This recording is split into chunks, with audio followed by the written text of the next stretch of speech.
It's an Archaeodeath publication launch. Hi folks, it's Professor Howard Williams here with yet another Archaeodeath what is this? Even a video, I suppose it would be called.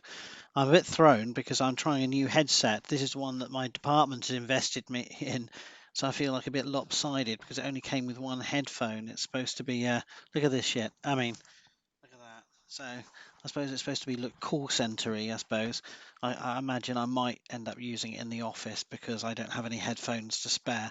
But yeah, look at this. I mean, yeah, the most unobtrusive color they could clearly find in the Amazon catalog.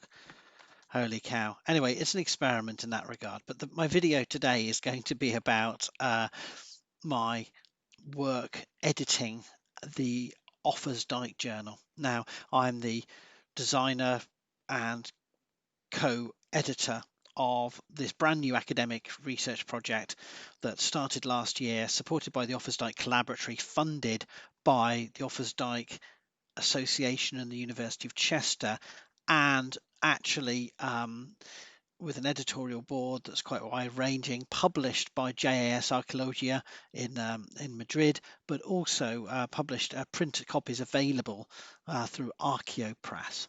So this is a really this is a culmination in many ways of a career move of moving from working for other publishers to designing something bespoke. And the idea of the journal is to provide a venue for publishing work on frontiers and borderlands, and particularly on linear earthworks in frontier and borderland zones. So our initial focus of interest is the Anglo-Welsh borderlands, but we have a broader aspiration to have comparative material looking at prehistoric linear earthworks and boundaries, looking at the ancient world and its linear earthworks, because these are a feature of ancient civilizations from East Asia right the way across the Old World to Europe and into Scandinavia. And also perhaps look at frontiers and borderlands, how they're monumentalized, how they are controlled, managed, how they fail, how they are transformed in the medieval and modern worlds and right up to the present day. So I've been busy working on this project. The first volume came out just before Christmas 2019. And if you go to the archives on our website, you can see there's volume 1 for 2019 with a lovely cover with a drone shot of Llanfa Hill. This is volume 1, edited by me and Liam Delaney, who's a doctoral researcher at the University of Chester and historic environments officer for Herefordshire. So here you have the first volume available, and if you go on table of contents, it's all downloadable as PDF. So you can download the whole issue here, or you can actually click and explore individual pieces of work. And here we have an introduction by myself and Liam, a classic revisited paper by Anne Williams, first published 2009, I think it was, Offas Dyke, The Stuff That Dreams Are Made Of. She actually gave it a new subtitle, but reviewing the historical evidence for Offas Dyke. Margaret Worthington Hill published this in 1997 in the John Ryland Bulletin of the John Rylands Library, What's Dyke, an Archaeological and Historical Enigma. And this is an update with new, both Anne Williams and Margaret Worthington Hill's papers have been re-edited, typeset, and images included, additional images of the dikes on the ground, and other maps and so on. So we've got an introduction, to classics revisited, republications, but then original articles too.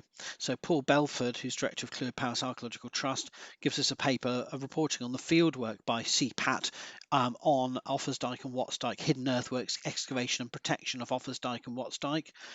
Offas and Watts Dykes. Then we have a piece by Dr. Andy Seaman of Canterbury Christchurch College, Canterbury, whatever it's called, CCCU. I always get it wrong, sorry, not mocking them. They're a great university, great colleague. Llywelyn Hens Dyke, Place and Narrative in Early Medieval Wales. which looks at a sort of linear boundary and the folklore that may have acquired around it, linking it to a mythical king of Brycheiniog. And then we have the Danaverker, perhaps Europe's most famous linear earthwork after Offa's Dyke, a paper by Astrid Tummerscheit and Frauke Vita reviewing the fieldwork from 2010 to 2014, excavating this German Danish borderland monument. And finally, on the heritage side, we have a paper by John G. Swager, Making Earthworks Visible, the example of the Oswestry Heritage Comics project. Put those together, and the first volume therefore has an introduction and 6 pieces of work, 2 classics revisited, repackaged, re-edited, and 4 original new articles. And that really set us up, and that's only been out for 7 months. So if I give you an example, if you click on any of these, you're taken to the front material and the bibliography, but you've got the PDF here as a full text link. Download this as a PDF, so you can download this to your desktop if you want, and then you can open it up. So in this case, there's the journal, you get the front material, and then the article. We went for a classic font. We've gone for Californian FB, and I think it's very smart actually as a piece of work. I think it does look rather good with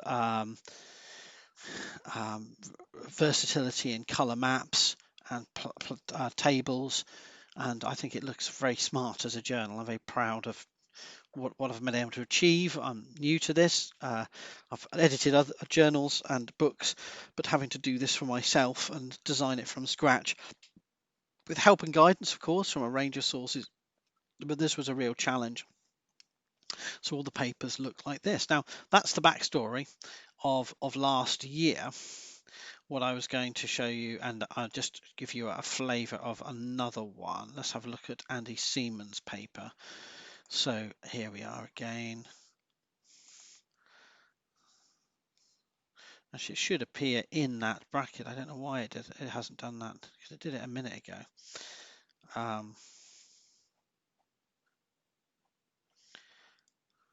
There you are. So there's Andy's paper with maps and images and the broader context of linear earthworks in Wales. And you can explore. This is the Dyke. This is Llywelyn's Dyke, just east of Llangors. Very smart, I think. I'm very proud of how the journal looks. We've continued that style through into volume 2. Now volume 2, we're going to paginate when everything's in. So at the moment it's unpaginated. Well, it's paginated, but it's not the final pagination. And we've got 3 pieces already published, one in April, one in June, and one in July.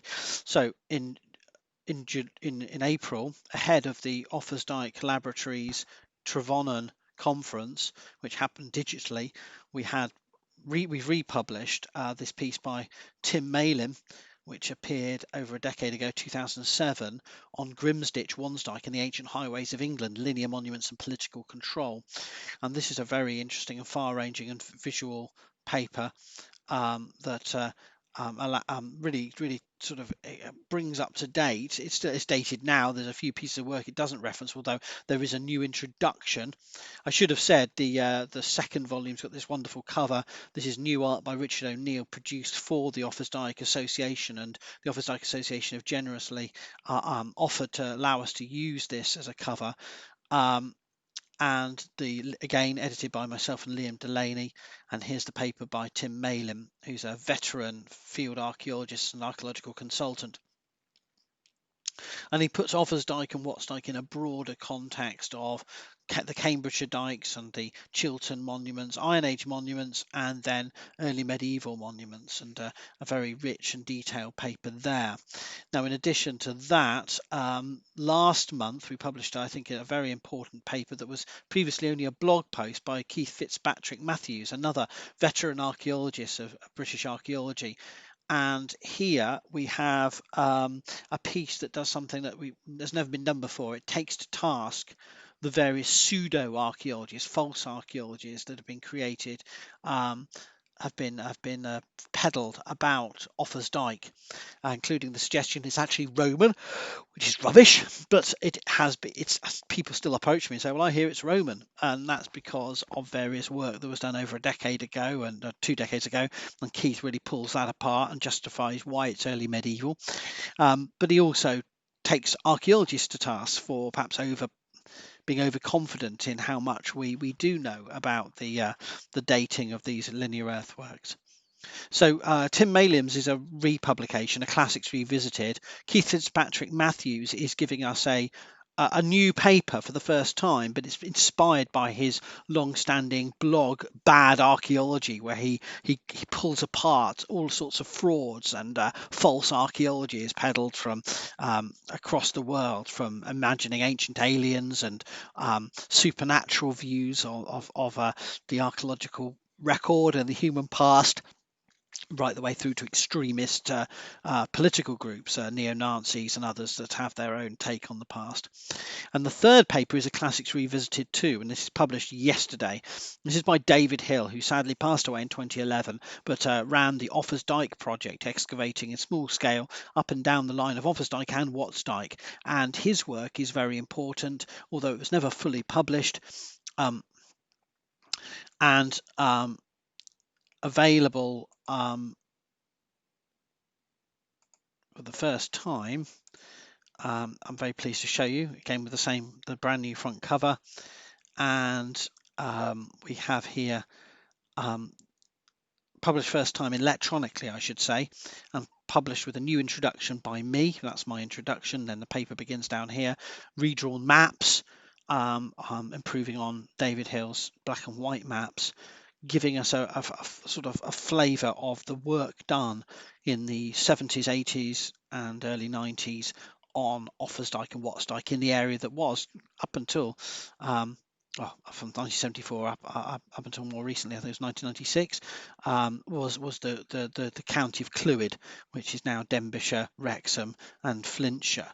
So we have this review of work done, with some of the original images and sections that can't be found anywhere else reproduced within the pages of this new volume. So this new volume. So hopefully this brings existing work to a new audience who would otherwise not have it available, as well as giving those that perhaps are familiar with it an easier access route to this work. And additional citations have been dropped in to alert the reader to some of the more recent work done. So we hope that this second volume, which has planned another 3-4 pieces that are going to be put into it, is going to make a really important contribution. And cumulatively, the first volume and the second volume together are going to be sort of give students, scholars, and any other interested parties easy free access to the latest information and some classic papers on linear earthworks, borderlands, frontiers. And we do hope to have the proceedings of conferences and papers that come from a heritage perspective, as well as John Swagger's papers that come from geographical, historical geography, historical papers, numismatics, place names. We're not going to just simply look at Offas Dyke. We call it the Offas Dyke Journal, but it's going to be a broader project, and hopefully it'll be running for at least 5 years and provide over that time a really rich and varied resource for students, scholars, and amateurs to understand these prominent yet still poorly understood monuments in the British landscape. So that's just to alert you to the fact, part of my ongoing work, and an update on the Offas Dyke Journal, and as of yesterday, the publication of the third article to appear in Volume 2 by David Hill, Offas and Watts Dykes. So subscribe to the YouTube channel if you haven't already, and please do keep up to date with all of the latest news from the world of archaeology. This isn't a particularly funerary archaeology post, but it's part of the broader interest I have in monuments and memory, and I hope to see you for more videos. If you enjoyed this video, please consider subscribing to Howard Williams on YouTube.